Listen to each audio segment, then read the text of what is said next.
delicious. I was like, thanks, guys. Nutrafol. And isn't that one of the best compliments you can get? Is if someone's complimenting you on the vitality, the health of your hair? Yes. Yeah. It's never happened to They me. would only say that to me if I had my extensions, Same. which I do not. I Same. do not have those in. I will be buried in my hair extensions.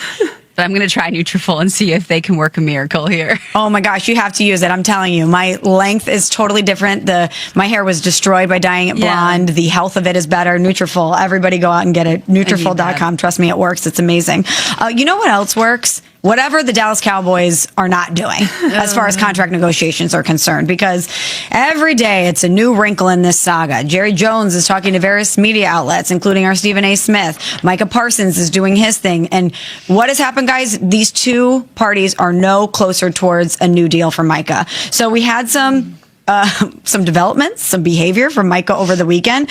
So ahead of the matchup, between the Dallas Cowboys and the Atlanta Falcons on Friday, Micah Parsons walked by an AT&T Stadium tour group on the way to his way to the locker room. Mm-hmm. One of the tourists, who was a Falcons fan, yelled at Micah, "Come to the Falcons." What does Micah do? He responds with a "call me" sign.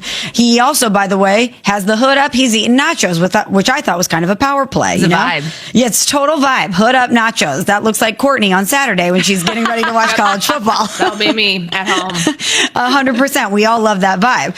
Early in the third quarter, however, Micah Parsons, he of course did not play as he's awaiting this contract extension, was spotted lying on the medical table behind the Cowboys bench as the offense drove down the field. So, Courtney, what do you think about Micah's behavior on Friday night? Did he cross a line or did he make a statement?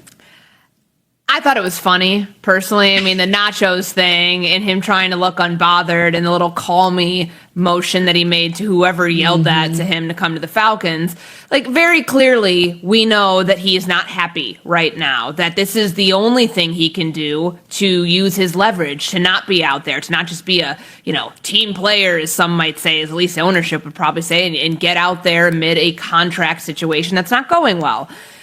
Do I have any issue with him doing this, eating the nachos, laying on the table that's usually in the medical tent? So when that table that he was on, where he's taking a little snooze in the middle of the game, could he have sat somewhere else and been a little bit more out of sight, out of mind? Sure. But this is what he did. And you know what? Maybe it's his way of being like, oh, my back's starting to hurt. I think I need to get evaluated here so he doesn't lose those $1.2 million game checks. Or it could have just been him saying, I want to get out of the way. I'm not playing in this game. I'm not going to be sitting on the bench when I'm not playing in this game, when other guys are taking coaching and they're in the middle of conversations pertaining to the game. I think Micah Parsons was just like, you know what? I'm here. It's all you can ask of me right now. I'm here, but I'm going to do me in the process. So I didn't really have an issue with it. I don't think that you can look into someone's body language or call these antics or anything else. It wasn't like he was doing jumping jacks on the sideline trying to distract from what was going on in the field. He was truly out of sight from what was going on in the field. It just so happened that the cameras caught him doing that.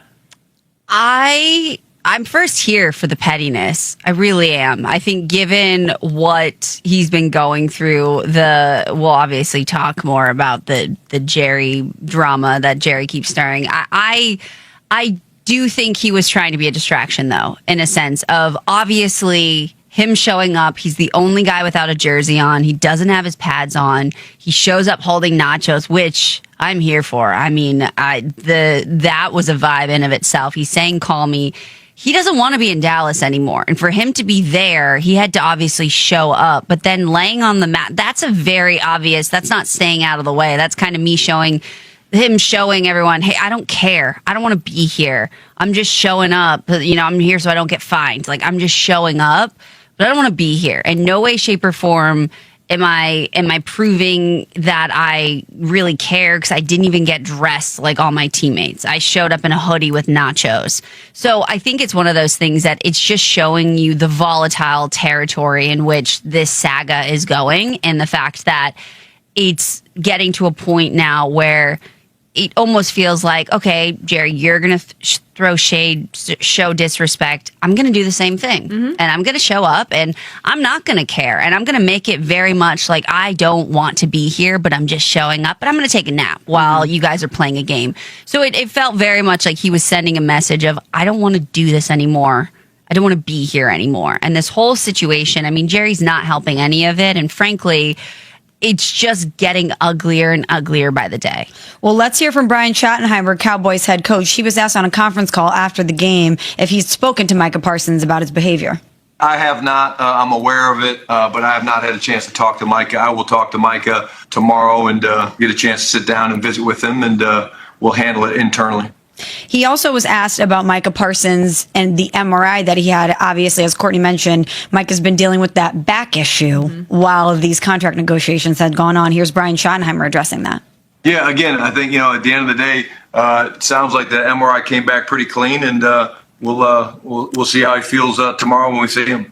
This is a tough position for Brian Schottenheimer to be in, Courtney, because he's a first-time head coach. He's trying to establish himself and a culture in Dallas. He's trying to make sure that his team is getting ready to compete. The best player on his team is in the middle of a contract dispute, a very public contract dispute with ownership, and he's not available to play because he's dealing with the back. I mean, Brian Schottenheimer is stuck between a rock and a hard place here. You know who else is? Matt Eberflus. They kept showing him on Friday night's broadcast, with his call sheet, trying to do the best he could with his defense. And this is somebody who was expecting to have his best player there so he could, so the defense could be good this year. It's going to be a struggle without Micah Parsons there. So I feel for coaches more than anybody in this situation, whether it's Micah Parsons, Jerry Jones, David Mulligetta, Micah's agent. I feel for Brian Schottenheimer and Matt Eberflus, because they're having to navigate this circus and trying to keep things PC, as you heard from Brian Schottenheimer there.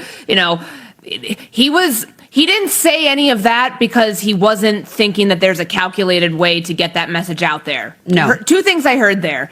He addressed that they were antics. What was happening with happening on the sideline, he addressed that, I'm going to talk to him about that. Number two, he said his MRI came back pretty clean. He didn't have to give out any of that information. Sure. He's saying that in a way as a power play of no, this guy is healthy enough to play. And maybe he feels pressure to do that from ownership, from the front office, what have you. But this is not a fair situation to put your first-year head coach in. No. And I know that Jerry wants to be the be-all, end-all here and have the final say, but you're hurting your coaches who you brought in saying, hey, change the culture here. Make us a relevant team once we get to the playoffs so we can actually win games. You're hamstringing him to this contract situation, which very well could have a incredibly poor impact on his first season in the NFL as a head coach. And I think that's frustrating. I mean, I think that, he's stuck in a very tough spot here. Mm-hmm.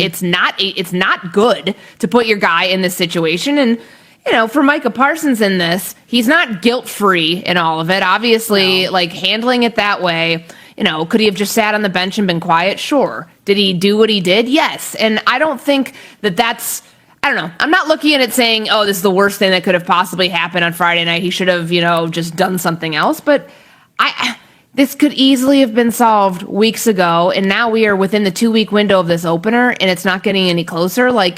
There's no answer to be found in sight right now because it's very clear neither side is willing to blink. Well, I also want to say something here, too. I do feel for the coaches. We're talking a lot about Micah's behavior. Can we also talk about Jerry Jones? Sure. And the fact that he's running his mouth, he's saying things that you probably shouldn't be saying publicly, which doesn't shock us. But in this situation specifically, it's getting to a point where his behavior is not coming in check either. So you have someone who's now acting out because he's angry and he's made it very clear of, hey, I wanted my agent involved from the start. I wanted this to be done and through the proper channels. Jerry is saying one other thing. I think a bigger conversation needs to be the fact of Jerry Jones's behavior. It starts from the top. And clearly, starting from the top, the whole situation just makes me want to growl, frankly. And I don't want to growl at this hour. It's not even 7 a.m. yet on the East Coast. Mm-hmm. But it's a situation where you just go, oh, are you serious? Dude, you are yes, I just duded Jerry, but you are the top. And that trickles down, and now it's trickling down to Micah, and he's kind of this is now, you want to play dirty, I'm going to play dirty too. Well, coming up next, normally the CC on this show is accused of being anti-Bears, anti-Caleb Williams. We get it all the time. So we are bringing in another CC to maybe spin a little positive light on what's happening in Chicago. That's next here on Unsportsmanlike, presented by Progressive Insurance. I broke my back. The Rich Eisen Show. Jacksonville Jaguars become must-see television. We're flexing in.